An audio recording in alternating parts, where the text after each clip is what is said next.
24 फरवरी 2023 उमेश पाल की प्रयागराज में दिन दहाड़े गोली मार के हत्या कर दी गई। लेकिन इस हत्या के पीछे की कहानी शुरू होती है 2005 में हुए राजू पाल हत्याकांड से।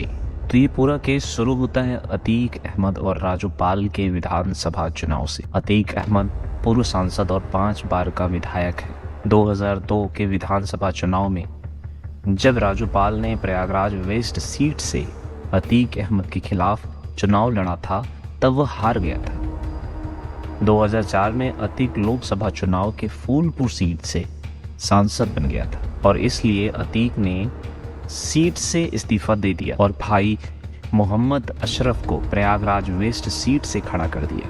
और उसी चुनाव में जब उस सीट से अतीक अहमद का भाई खड़ा हुआ तब एक बार फिर राजू पाल उसके सामने चुनाव में खड़ा हुआ। हालांकि राजू पाल का एक बार पहले भी सीट से हार चुका था पर तब वो निर्दलीय लड़ा था, लेकिन इस बार उसको बीएसपी से टिकट मिल गया था। चुनाव के रिजल्ट ने तो सबको चौंका ही दिया। अतीक अहमद 1989 के बाद से 5 बार इस सीट्स को जीत रहा था, लेकिन राजू पाल की वजह से पहली बार उसे हार का सामना करना पड़ा। ये बात अतीक अहमद और उसके भाई को बहुत खल गई थी।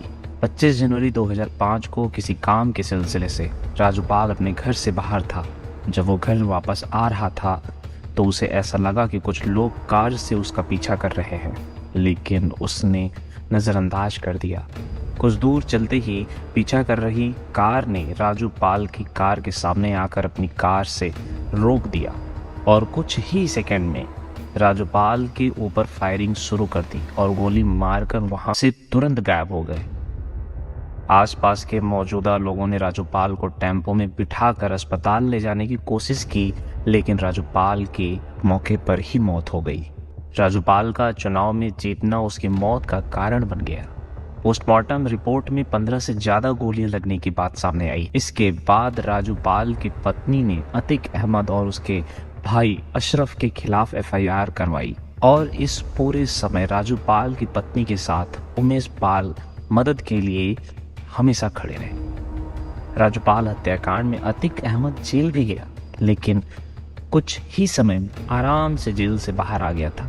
हालांकि अतीक अहमद आज के समय में जेल में ही है, क्योंकि सिर्फ राजू पाल हत्याकांड में ही नहीं उसके खिलाफ और भी बड़ी जुर्म दर्ज है। लेकिन उमेश पाल की कोशिश की वजह से ही जनवरी 2023 में हाई कोर्ट ने 2 महीने में राजू पाल हत्याकांड का ट्रायल पूरा करने के लिए आदेश दिया।